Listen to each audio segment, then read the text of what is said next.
Bienvenidos guerreros y estrategas del mundo empresarial a Batallas y Negocios. Este es un podcast que tiene su primera emisión el día de hoy con un capítulo que les va a llamar muchísimo la atención. Estamos hablando de Troya, cómo el ego puede destruir tu empresa. Y para esto, pues primero nos vamos a presentar aquí quiénes son, quiénes nos acompañan del otro lado y quiénes estamos de este. Vamos a ver, estamos en diferentes campos de batalla. De este lado, soy Penélope Niebla, directora de Relaciones Públicas en RD Impulsora de Negocios. Y hoy tengo el honor de acompañar en esta odisea sonora a nuestro líder y gran estratega propio de la empresa. Tengo a Diego García Infante, CEO de RD Impulsora de Negocios. Y bueno, también además de ser un máster en los negocios, pues tiene maestría en finanzas por el EGADE y pues todos tenemos gustos y el de Diego es la lectura y tiene más o menos unos 10 o no sé cuántos diplomados en historia. Es algo que le gusta muchísimo y es algo que nos ha servido mucho en la empresa para ligar estas estrategias marciales con el mundo empresarial. Y bueno, quiero que tú nos comentes al respecto. Muchísimas gracias, Pen. Bueno, Diego García.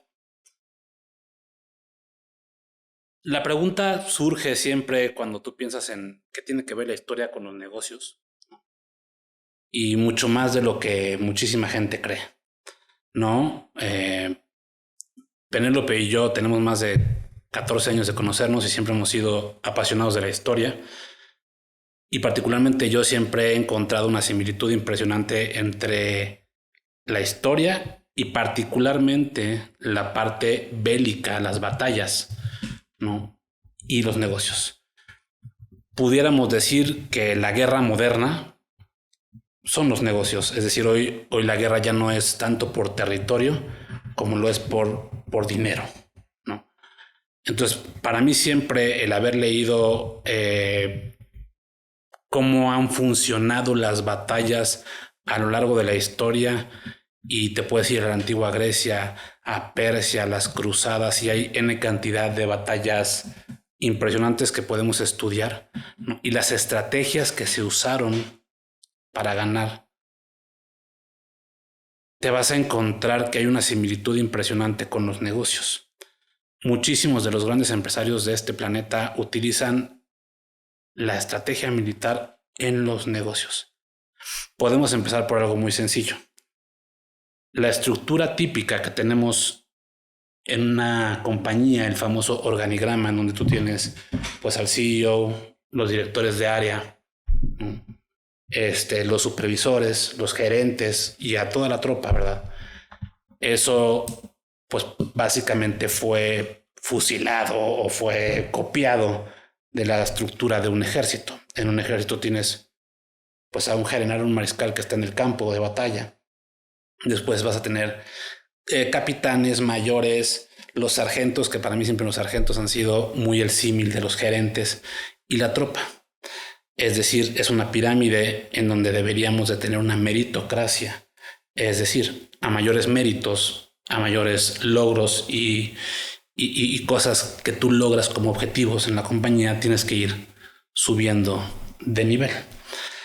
Ahí me llama muchísimo la atención y siempre ha sido algo que me ha hecho ahí cierto ruido y creo que es necesario, ¿no? Cuando estamos hablando de una estructura marcial, de una estructura militar, de un ejército, cómo está integrado, hay una delegación de responsabilidades, pero sobre todo de mando. Hay una necesidad de obediencia también a los mandos superiores.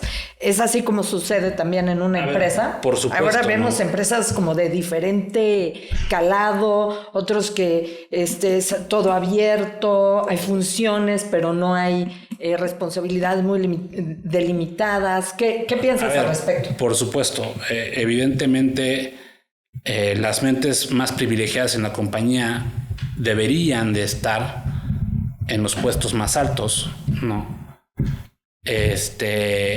Y No significa que la gente que está en la tropa no sirva absolutamente para nada, pero hay un dicho que dice Bob Iger, que Bob Iger es o fue CEO de Disney, sigue siendo CEO de Disney, ¿no? Durante muchísimos años fue el encargado de hacer la fusión de Fox, Marvel, Lucasfilms y Pixar y todas estas grandes fusiones que hicieron a Disney, la compañía más grande del planeta, ¿no? Y él dice que una estrategia es únicamente tan buena como la capacidad de ponerla en acción. Es decir, tú puedes tener la mejor idea, pero si tus equipos no ejecutan la idea, pues se va a quedar en una excelente idea y no va a evolucionar al campo, ¿no? A lo que tiene que pasar a través de esa gran idea. Supongamos lo siguiente, ¿no? Estoy en el campo de batalla y digamos que a mí como general me toca defender el centro del campo de batalla. No. El flanco derecho estaría defendido, vamos a llamarle, por la caballería, y la caballería vamos a poner el ejemplo del área operacional del negocio. ¿Sí? Entonces, si yo doy una instrucción a la caballería y les digo, a ustedes les toca envolver al enemigo, ¿sí? Yo confío en que, más bien, esa instrucción se lleve a cabo. Yo no puedo estar preocupado en el campo de batalla, por saber si van a hacer o no van a hacer lo que yo les dije que tenía que hacer. Yo asumo, ¿no? Por eso es importante en las compañías tener gente de buen nivel y que sepa ejecutar en los niveles más altos. Eso solamente se va logrando a través de la experiencia que van adquiriendo las personas en una compañía. En un campo de batalla es exactamente lo mismo. Los veteranos de guerra son los que van subiendo en la meritocracia del ejército, son los que saben o ya enfrentaron batallas, ya saben cómo reaccionar, no es la primera vez que se topan con A, B o C. La experiencia cuenta. Por supuesto que la experiencia cuenta, ¿no? Haciendo ya un poquito más o introduciéndonos un poquito más en el tema del día de hoy. Sí, sí, sí. ¿Por qué se llama Troya? Troya, ¿no? Claro. Yo creo que no hay nadie en nuestro auditorio que no haya escuchado alguna vez de la batalla de Troya. Me gustaría empezar y platicándoles un poquito.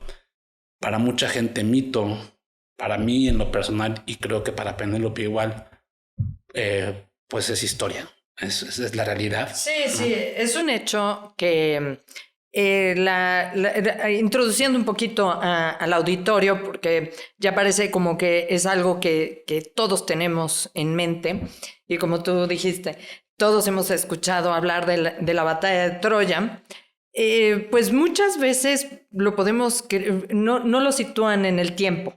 ¿Cuándo fue? ¿Qué sucedió? ¿Por qué llega hasta nosotros? ¿Por qué es tan trascendente un hecho en Occidente que nos marca el día de hoy y que nos marca muchísimo incluso en nuestros apetitos, en nuestros deseos, en nuestras emociones, en todo tipo de comportamientos? Occidente se forja con historias, y esta historia se escribió más o menos alrededor del siglo VII antes de Cristo, de nuestra era, y esta se le adjudica a Homero. Se habla que Homero pudo haberlo escrito o que fue una escuela de Homéridas que trascendieron a escribirlo en diferentes idiomas. Digamos que el griego micénico era una mezcla de idiomas entre el jónico, micénico y N tipo de idiomas de la región, pero para cuando se había escrito en el siglo VII antes de nuestra era, pues ya había pasado muchísimo tiempo en realidad. Sí, así es. En sí surge esta batalla situada por diferentes historiadores en el siglo XII o XIII antes de nuestra era, como tú dices, 1190, otros lo sitúan en el 1209. Es una batalla que duró 10 años. Y lo primero importante para mí es dejarle claro a nuestro auditorio que la batalla de Troya sí pasó, porque para mucha gente la Ilíada pues es un cuento, ¿no? A muchos nos lo venden así, los que leemos en la prepa la Ilíada, y y pues cómo que los dioses interceden y todo esto. Hoy vamos a entrar un poquito en detalle de Troya. Evidentemente voy a disfrutar muchísimo platicar con ustedes de la batalla de Troya, pero de cómo la batalla de Troya se puede conectar con todos los negocios que ustedes no tengan, y cómo esta batalla nos deja un gran aprendizaje en cuanto a los egos que se manejaron. Hoy particularmente hablaremos de los egos, ¿no? Hablando de los personajes principales, o de dos de los personajes principales, porque son más. Hablando específicamente de Agamenón y de Aquiles, por supuesto, el mejor guerrero de la historia, ¿no? Como bien dice Penélope, más o menos en el año 1100 antes de Cristo es cuando debemos de ubicar la batalla de Troya, ¿no? En ese momento, pues se transmitió de forma oral. Sí. Y de esa manera, pues algunas cosas pudieran ser incluso contradictorias dentro del texto, pero es que fueron recabadas mucho tiempo después. Y para los griegos, quiero decirles a ustedes que era totalmente real, totalmente cierto, totalmente histórico. Era una historia que simple y sencillamente les habían legado, y no se cuestionaba si era ficción o no, porque para esto pues no existía en ese momento el copyright. El copyright existió hasta la invención de la imprenta y mucho tiempo después en sí.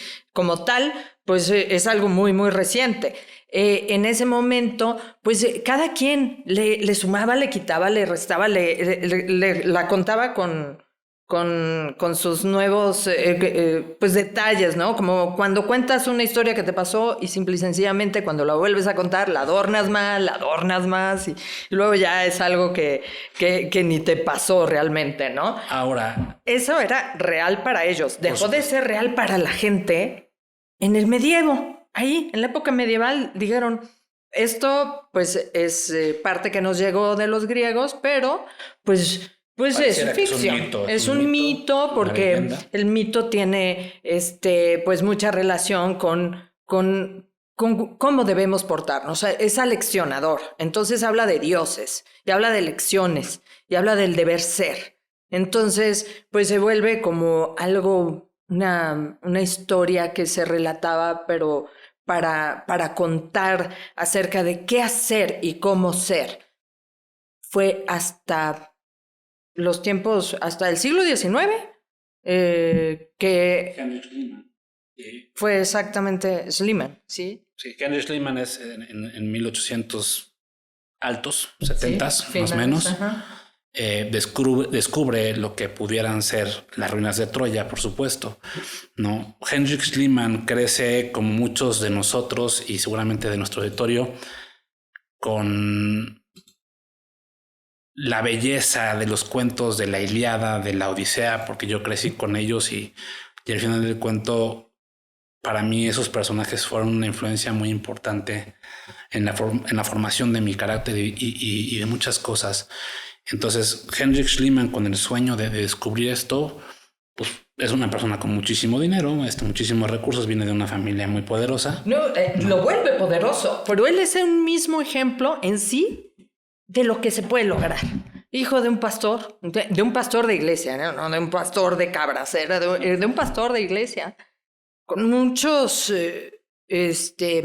ilustrado, eso sí, ilustrado, pero con muchos altibajos. Vivió su niñez, lo abandonó, bueno, la madre muere cuando él es muy joven y todo, y entra muy pronto a trabajar, muy, muy pronto, muy joven, pero tenía una cosa, ese sueño que tú dices. Había visto una ilustración que le había regalado su padre en una, dicen, historia para niños, en el que veía una imagen que como si le recordara un pasado a él, o eso sentía.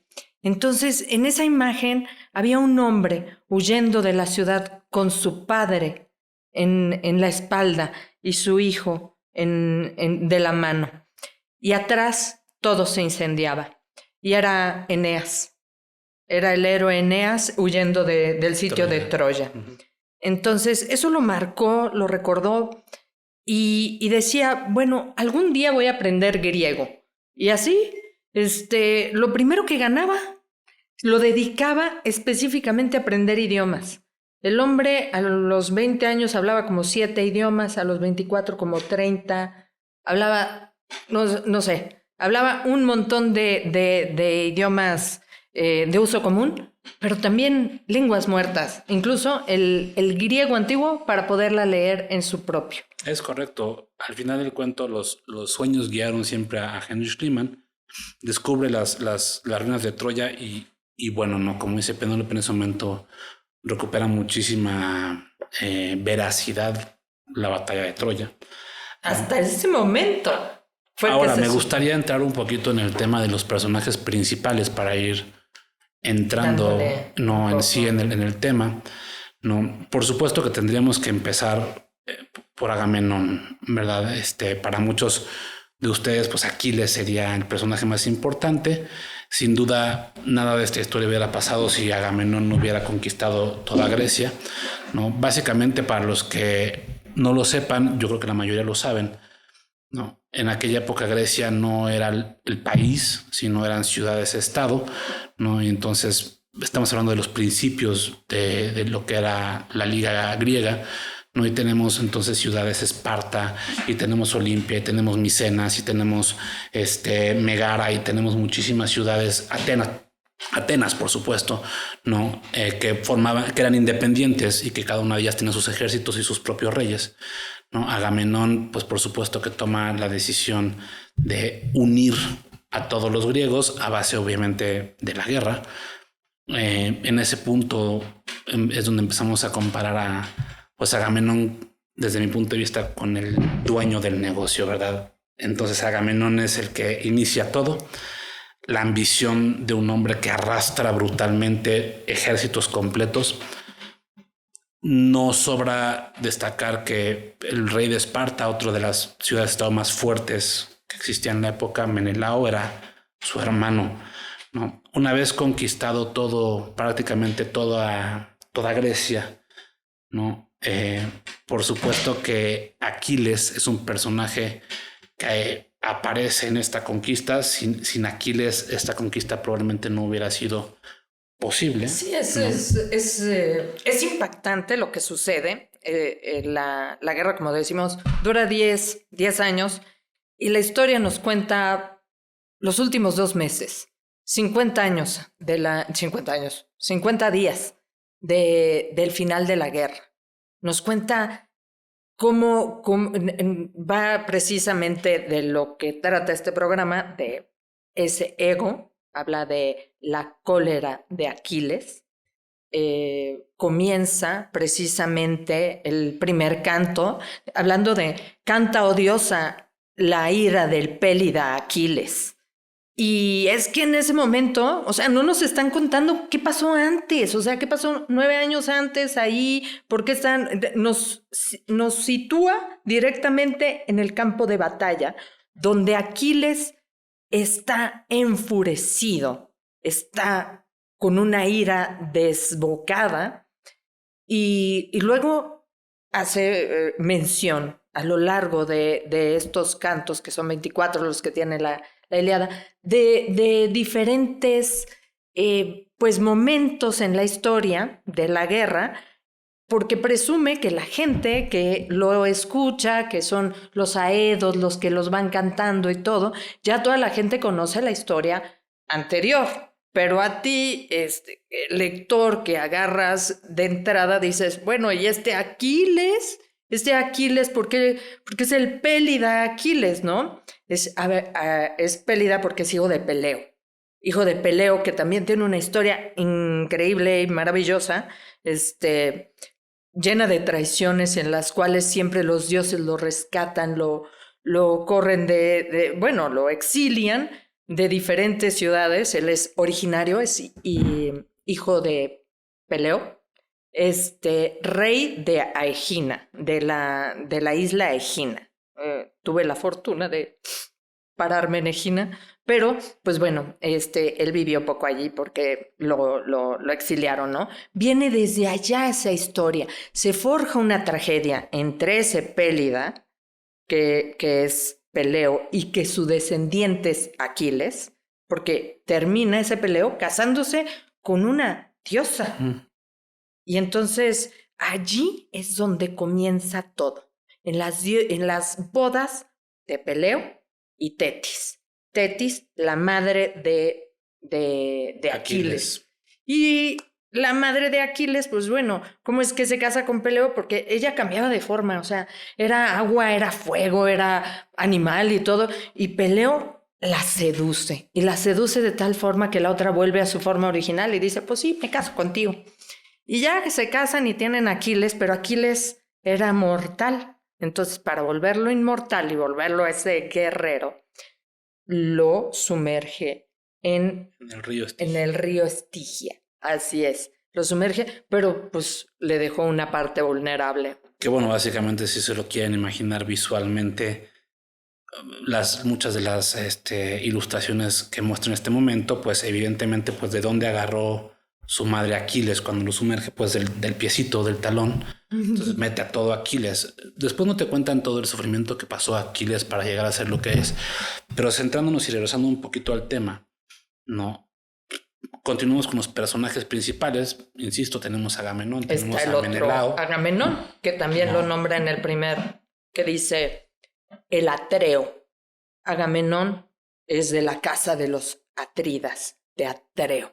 Entonces vienen los dos personajes que menciona Diego, Agamenón y Atreo.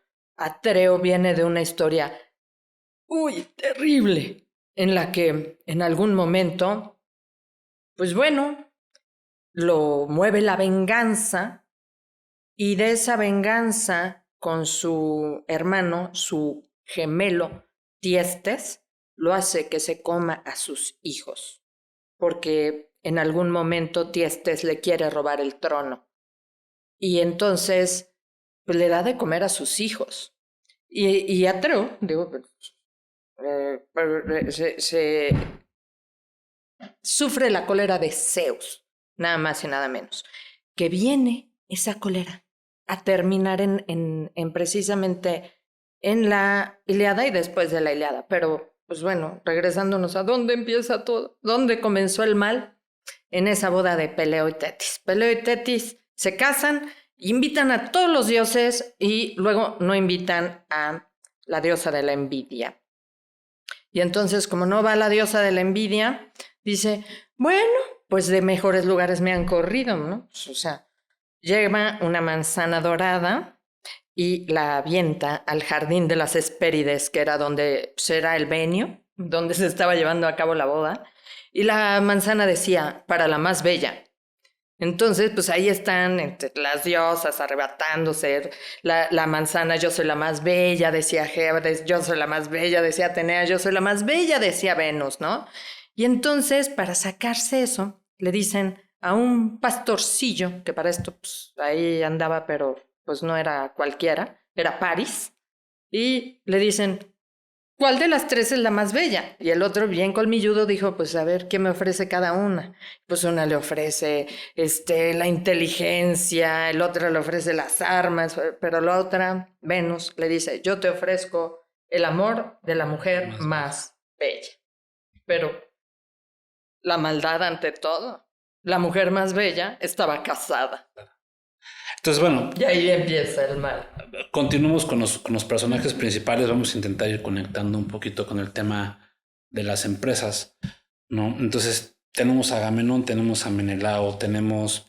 Ahorita ya Penélope mencionó también a Paris. Paris está del otro lado de la historia, es troyano, ¿no? Del lado de Troya valdría la pena tal vez mencionar tres personajes que son Héctor, Paris y Príamo. Príamo es el rey, el hijo mayor es Héctor y el hijo menor es Paris. Vámonos al lado de los griegos y hagamos un pequeño resumen, ¿no? Hablemos de Agamenón, Menelao, los hermanos son los que comandan el ejército griego que va a invadir Troya. Después de haber conquistado Grecia, tienes a Ulises, por supuesto, personaje importantísimo, el más inteligente desde mi punto de vista de todos los comandantes griegos. Sí, el estratega. ¿No? Aquiles, el mejor guerrero, Ajax, ¿no? La fuerza bruta auténticamente, ¿no? Y yo me quedaría con esos personajes, ¿no? Para darle un poquito de forma a esos 8 o 9 personajes que acabamos de mencionar. ¿Por qué el ego juega un papel importantísimo? Como bien mencionaba Penélope, en todas las compañías tenemos ciertas remembranzas a estos personajes. Hablemos de Aquiles un poquito y empezamos a entrar en el tema de Aquiles, que es el tema que a muchos de nosotros nos tiene aquí, por supuesto. Aquiles, el gran guerrero, el guerrero entre guerreros, ¿no? Para mucha gente es el epítome de guerrero. No olvidemos que Alejandro Magno basó prácticamente toda su campaña, ¿no? Inspirado en Aquiles y en Heracles, pero sobre todo en Aquiles, ¿no? Aquiles, ¿no? Un semidios, contaba con un grupo que llamaban los Mirmidones, que para mí es una pieza central también para explicarlo y conectarlo un poquito con las compañías, ¿no? Los Mirmidones eran 50 pelados, poco más, poco menos, ¿no? Que eran prácticamente la fuerza de élite del ejército griego. Yo pondría también por ahí las fuerzas de Ulises y las fuerzas de Ajax, eran áreas importantes del ejército griego, por supuesto, ¿no? ¿Qué papel, desde mi punto de vista, jugaba Aquiles y qué papel jugaba Agamenón, que son los personajes en los que nos vamos a centrar, sin dejar de hablar un poquito de otros personajes y de qué papeles jugarían en la compañía? Y es de los que se centra precisamente esa narración. Por supuesto, ¿no? Entonces, por supuesto que Agamenón es, pues, el todopoderoso, es el jefe de jefes, ¿no? Aquiles es, por supuesto, el guerrero entre guerreros, pero el jefe, el que comanda y el mero mero es Agamenón. Por tan bien o tan mal que nos caiga, es el pelado que armó absolutamente toda esa invasión, ¿no? El pretexto, como lo mencionaba apenas hace ratito, bueno, la historia continúa y vamos a darle un poquito de contexto a la historia. Como decía Penélope, París, pues aquí está Helena, ¿verdad? Pero Helena estaba casada, ¿verdad? La rapta, ¿no? Era esposa de Menelao, rey de Esparta, ¿no? Y pues París era un tipo de buenos looks y se la lleva, ¿no? Por supuesto que no podemos, o desde mi punto de vista, no podemos atribuir que la guerra de Troya ocurre única y específicamente por el tema de Helena. Por supuesto que la ambición de Agamenón y durante ya varios tiempos, porque una vez conquistado Grecia, lo que seguía cruzando el mar era Troya, ¿no? Y Troya era una ciudad afamada porque eran grandes comerciantes, era la joya del otro lado de Oriente, porque pues lo podemos llamar Oriente, ¿no?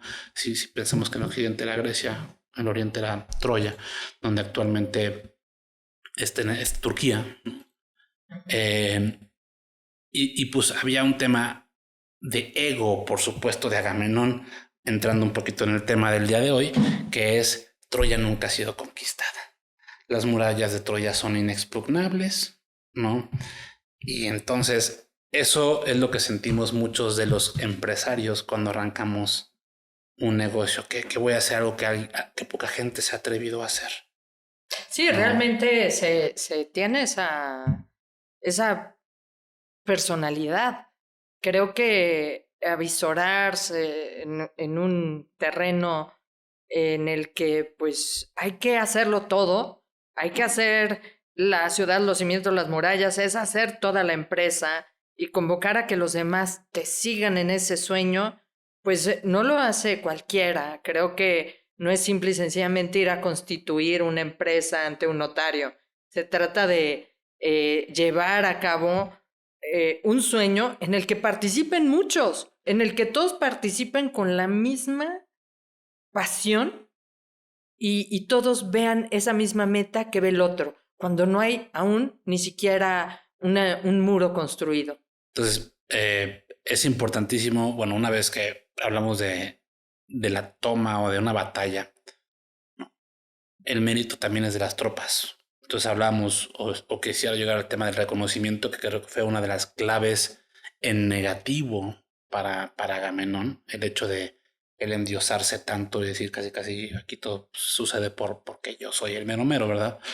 Es un error estratégico en una compañía, ¿no? Ahí vamos a entrar un poquito en el tema, ¿no? O del ego. Entonces, primer punto, no reconocimiento de las tropas, porque al final, pues los que mueren tomando la playa de Troya o los que mueren en las batallas son los soldados. Sí, entonces hay que reconocerle a las tropas lo que hacen, ¿no? Y por supuesto, el hecho de la guerra personal con Aquiles, que Aquiles es pues prácticamente el líder más fuerte en el campo de batalla que tienes, que lo pudiéramos comparar. A ver, si hacemos una comparación, ¿no? Pudiéramos pensar en un gran CEO, Aquiles, y el dueño, que tuvo una visión brutal, porque no vamos a hacer aquí menos a Agamenón, sino el pelado tuvo una visión impresionante, logró muchísimas cosas, ¿no? A base de fuerza, visión y de muchos otros recursos, ¿no? Entonces tienes estos dos grandes personajes, Agamenón peleando con Aquiles, ¿no? El poco reconocimiento y la guerra que tiene prácticamente Agamenón con Aquiles, porque desde mi punto de vista es más Agamenón con Aquiles el que tiene la guerra de ego que Aquiles con Agamenón. Aquiles sabe lo que es. Aquiles ni siquiera quería entrar en la guerra. O sea, entra, digamos, forzadamente. Agamenón entra porque era el hermano de Menelao. Eran dos hermanos, Menelao y Agamemnón, casados con dos hermanas, que eran Helena y Clitemnestra. Para esto, las dos hijas de Zeus y de Leda nacieron de un huevo. Así es. Todo es interesante cómo se mezcla la mitología con la historia. Entonces, pues se une a su hermano en el rescate de su cuñada, de Helena. No olvidemos que esto no es, o sea, a ver, desde mi punto de vista, no es para nada, desde el punto de vista de Agamenón, ese no es su disparador, es más para mí una excusa para invadir Troya. Las guerras terminan siendo una excusa por territorio, por poder, por dinero, por... Agamenón necesitaba cosas, ¿no? Algo para disparar. ¿Por qué? Porque los griegos no querían invadir Troya, porque pues no había por qué, no había un por qué. Y París se lo da.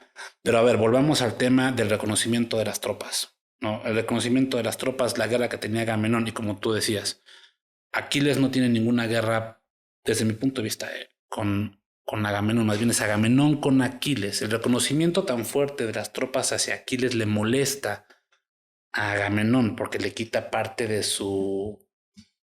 ¿Cómo decirlo? De su protagonismo. De su protagonismo es la palabra correcta. Y hay un hecho en el cual pues ya no puede evadirlo. En principio pues tienen botines de guerra, que son mujeres. Y en este caso son princesas. Estamos hablando Criseida y Briseida. Criseida la tiene Agamemnón en trofeo y a Briseida se la dan a Aquiles. Aquiles está muy contento con su Briseida, pero va el padre de Criseida y pide que se la regresen, sí.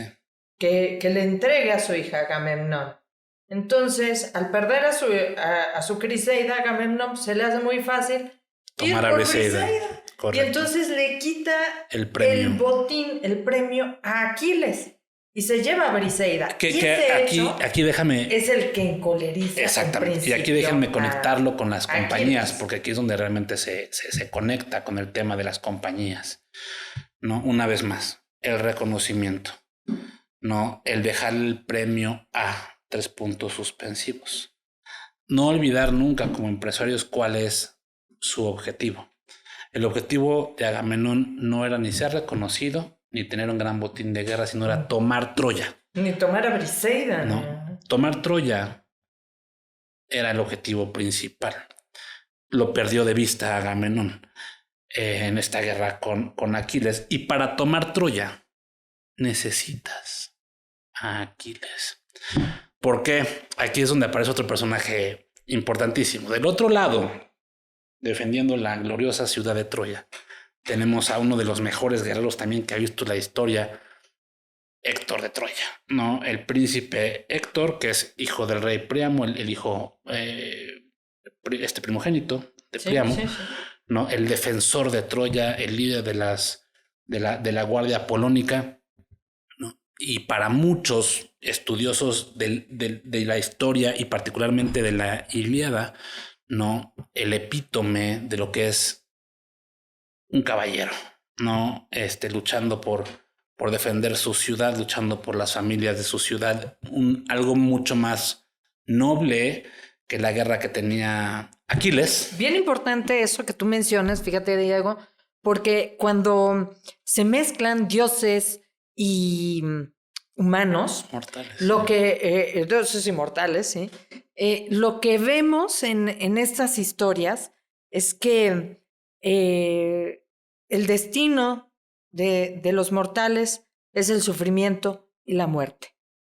Ese es el sino. Y sin embargo, los dioses inmortales viven fuera de la moral. No hay una moral específica para ellos. Castigan la moral dentro de los mortales. Los hacen ir por unos escenarios muchas veces muy cruentos y terribles. Pero ellos, sin embargo, viven en una desinhibición total en la que pueden hacer cualquier cosa y no tienen un castigo por ello. Son inmortales. Y no es que en sí gobiernen los destinos de los mortales. Los mortales, por su lado, también en ese momento y en esas narraciones, tanto de la Ilíada como de la Odisea, están de acuerdo con el destino que les imponen los dioses. Nunca hay una desaveniencia en lo que ellos planean para el mortal y lo siguen. No es así más adelante en las tragedias, esa es otra historia. Creo que valdría la Pero pena. sí habla mucho de ese guerrero, cómo se equipara a lo máximo, a las máximas virtudes que puede tener cualquier humano, cualquier mortal, en una persona, que ese es Héctor. Héctor, que defiende durante 10 años con una valentía su ciudad y no ha permitido hasta ese momento que entren a la ciudad. Aunque los griegos cuentan con Aquiles, que es un semidios, entonces la valentía de Héctor que está tras brutal, las murallas, ¿no? Nunca pasa. Ahora, volvamos al tema de Agamenón y Aquiles.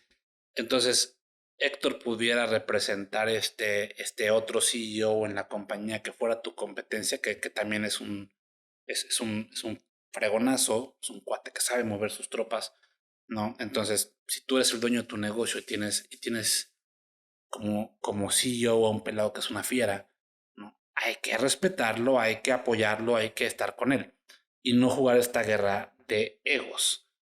En repetidas ocasiones, particularmente el tema de Briseida detiene la participación de Aquiles y los mirmidones, porque además Aquiles da la orden a los mirmidones de no peleamos. Eso es lo peor que te podemos hacer.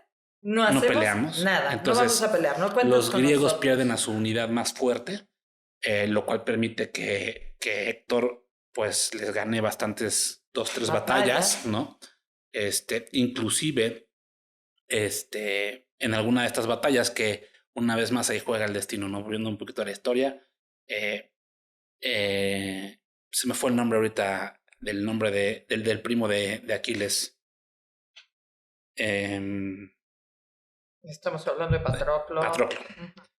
No, Patroclo se viste con la armadura de Aquiles. Sí, dado que el otro no pelea. Patroclo dice, no, esto ya me está pegando en el orgullo y vamos a pelear. Se enfrenta con Héctor y no es un rival digno de Héctor. Héctor lo mata. Y entonces es que Aquiles decide también regresar a la batalla, ¿no? Digamos que Aquiles ya estaba encolerizado porque le habían quitado a Briseida. Y entonces estaba haciendo una rabieta enorme en la cual se cruza de brazos y Patroclo queriendo apoyar, queriendo ayudar a los griegos. Porque Héctor no paraba de ganarles. Les llaman aqueos porque pues son los micénicos. Los micénicos son aqueos. Entonces va y se pone la armadura, que yo creo le ha de haber quedado muy grande. Y obviamente al traer las armas de Aquiles, que nadie más podía tocarlas, pues Héctor lo confunde o asume que es Aquiles, sí. Y lo enfrenta y lo derrota, lo mata. Y pues no era Aquiles. Cuando Aquiles sabe que Héctor ha matado a su hermano, a su amigo, a su alma gemela, que era Patroclo. Su hermano de armas, sí. Y su hermano de armas, pues la ira que tenía en contra de Agamemnón por Criseida, por Briseida, pues ya pasa a último término, ya le vale gorro, ya no le interesa. Ahora es algo imparable, es una ira de un dios enfurecido contra él. Déjenme decirles este pasaje, ¿no? No debemos de contar nosotros como empresarios con este pasaje, porque este es un pasaje donde el destino, como decía Penélope hace rato, juega a favor de Agamenón, ¿no? O sea, sí. Porque si no hubiera pasado eso, Aquiles no hubiera regresado a la batalla y probablemente hubieran sido otros 10 años y a lo mejor no el asedio se hubiera roto. Ahora, vámonos un poquito más a las compañías, ¿no? Entonces, una vez más, tienes el dueño de la compañía. Ahora, para muchos de nosotros y seguramente de la gente de nuestro auditorio que son emprendedores, que son empresarios, probablemente ustedes estén jugando los dos papeles. En mi caso, así lo es, ¿no? Yo empecé la compañía y yo soy el CEO por el momento. La compañía tiene 8 años y al final de cuentas yo soy el que ha liderado las tropas. Si el ejemplo de dueño con CEO no les sirven, pues figúrense siendo ustedes el CEO. Vamos a hacer que Agamenón sea el CEO y que tu mejor director es Aquiles, ¿no? Para poder hacer este ejercicio, ¿verdad? Una vez más, generalmente los buenos generales son personas que te van a cuestionar, que van a esto y que van a decirte no estoy de acuerdo. Ahora esto es importantísimo. Debemos de engancharnos en los resultados de dichos personajes, no en la guerra de egos. ¿Cuál era el resultado de Aquiles? Los resultados de Aquiles siempre eran abrumadores. O sea, 0 peleas perdidas, 0 batallas perdidas. Los mirmidones arrasaban por todos lados. No, insisto, la playa de Troya que nunca había sido tomada es tomada rápido. El templo de Apolo. Ahí es donde encuentran a las sacerdotisas, princesas, Briseida y Criseida. No. Entonces, desde mi punto de vista, es muy apasionante darte cuenta que algo que pasó hace 3000 años o so, ¿no? Tiene una lección muy importante para darnos, ¿no? Que es, oye, a ver, mi compañía es un ejército. Las estrategias que tú empiezas a diseñar, necesitas gente que las ejecute, ¿verdad? El cariño que te tiene las tropas o la estima que te tienen las tropas es importantísimo para poder liderar, sobre todo en momentos álgidos, porque no todo van a ser precisamente lo requieres en los momentos que es necesario. Lo otro es el día a día. No, entonces hablemos de Héctor, y como bien platicábamos Penélope y yo hace ratito, Héctor es el epítome de este caballero, y la ciudad entera de Troya tenía sus esperanzas puestas en el príncipe Héctor, y las tropas, ¿no?, de Troya seguían ciegamente a Héctor. Mismo cuento que pasaba con los mirmidones y Aquiles, ¿no? Y prácticamente todo el ejército aqueo, o sea, cuando los mirmidones iban a la punta, seguían ciegamente al líder, ¿verdad? Entonces, ¿por qué se da este fenómeno? Por los resultados. Evidentemente, en el caso de Héctor y en el caso de Aquiles, eran los mejores guerreros que había en sus respectivos bandos, ¿no? Esta es otra lección para nosotros. Es decir, yo me dedico y tengo una empresa de bienes inmuebles, vamos a poner este ejemplo, y tengo cinco corredoras o corredores que se dedican a vender y yo soy el dueño. Espero que tú seas el que más vende, porque es muy complicado liderar las tropas desde la banca. Esta es otra de las grandes enseñanzas desde mi punto de vista, no solo de la batalla de Troya, sino de las batallas en general. Claro, en un futuro entraremos, por supuesto, en batallas en donde no es tanto así. Tenemos generales como Napoleón. Napoleón de joven dirigía al frente y conforme se fue haciendo viejo se fue pasando atrás. Pero hablaremos de Alejandro Magno, hablaremos de Saladino, hablaremos de Ricardo Corazón de León, hablaremos de muchos generales y van a encontrar esto en común. la mayoría de estos generales son generales que lideraban las tropas. Sí, debemos de tener mucho cuidado con no caer en el papel de Agamenón sentado. Es decir, sentado en mi tienda, dando órdenes, ¿no? Diciéndole a la gente qué es lo que tiene que hacer. Esto particularmente funciona y me imagino que bastantes de las personas que nos van a estar viendo son empresarios, ya sea de startups o empresarios pymes, ¿no? En mi caso, ¿no? Mi negocio tiene 8 años, apenas el año pasado pasamos a banca empresarial, por lo cual tengo 7 años de ser pyme y sé perfectamente bien lo que es estar en la trinchera con mi gente. Y cuando yo les digo, oye, en mi negocio tengo un área de ventas grande que es prácticamente la que mueve el negocio. Y yo les podría decir quién creen que es el mejor vendedor de la compañía.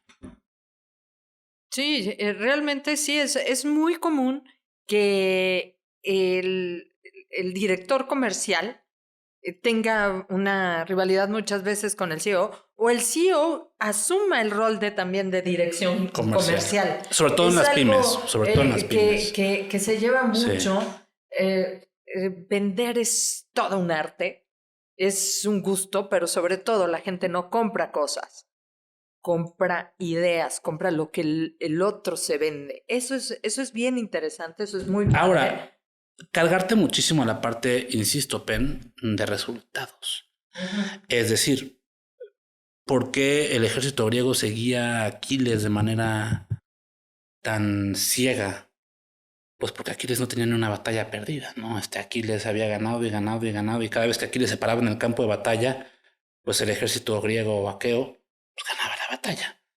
¿Por qué el ejército troyano confiaba tanto en Héctor? Pues porque las defensas de Troya habían sido perfectas y nadie había tomado jamás Troya, ¿no? Entonces, esta parte es importantísima. Volviendo al tema del ego, ¿por qué decimos que el ego destruye tu empresa?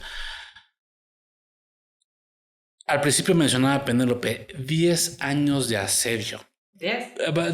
De los N cantidades de asedios que yo he leído, sin duda el más largo, ¿no? Yo nunca había leído un asedio y miren que he leído y les contaré en otros episodios de más batallas, pero pongamos el ejemplo, por ejemplo, de la toma de Constantinopla, que hablaremos de ella en algún... Fueron 2-3 meses de asedio. Muy poco tiempo. 2-3 meses de asedio y las tropas ya diciendo, ya por favor, este asedio está larguísimo. Entonces, cuando hablamos de un asedio de 10 años, es probablemente el asedio más largo en la historia, ¿no? Y esto tiene mucho que ver con la guerra que tenían Agamenón y Aquiles, de no haber sido esa guerra, este berrinche por Briseida, de esta guerra entre quién es el más poderoso, tú, yo, los reyes son los que ganan todo. Fue los últimos 50 días ese rollo pero nos quieren mostrar eso venía. Eso era la situación desde antes. Desde antes, por supuesto. Y cuál había sido lo común. El odio entre ellos dos era inevitable. Ahora, interesante, ¿no? Cómo empieza a dar vuelta y que realmente el liderazgo de Aquiles no alcanza para conquistar Troya. Eso hay que decirlo. No, por supuesto. Es el ingenio de Ulises. Así es. El que permite la toma de Troya. Entonces estamos hablando del estratega. A eso iba yo.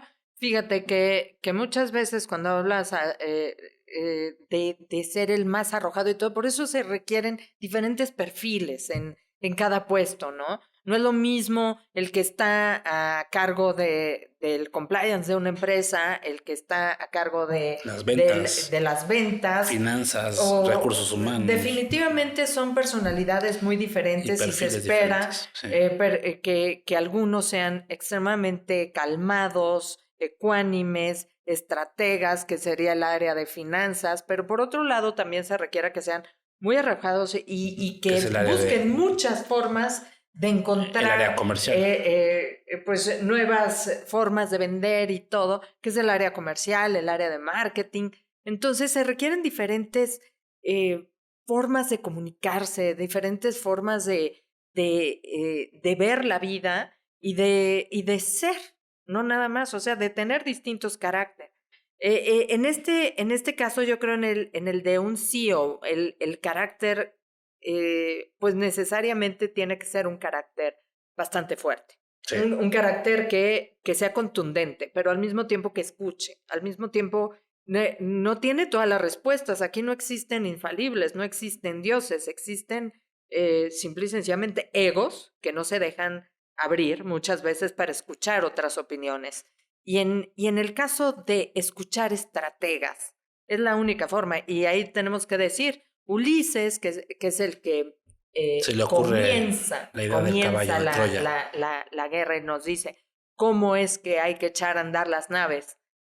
También es el que cierra la historia, pero no la cierra en la Ilíada. Si ustedes van a leer la Ilíada y sí, quieren ver la historia aquí del caballito de Troya, no lo van a encontrar en la Ilíada. Ciertamente la Ilíada termina con una forma trágica en la que podemos otra vez, digamos, conciliarnos con el pélida Aquiles, porque después de toda esta ira y de matar a Héctor, no solamente lo mata, sino que da rienda suelta a una humillación total. Sí, totalmente.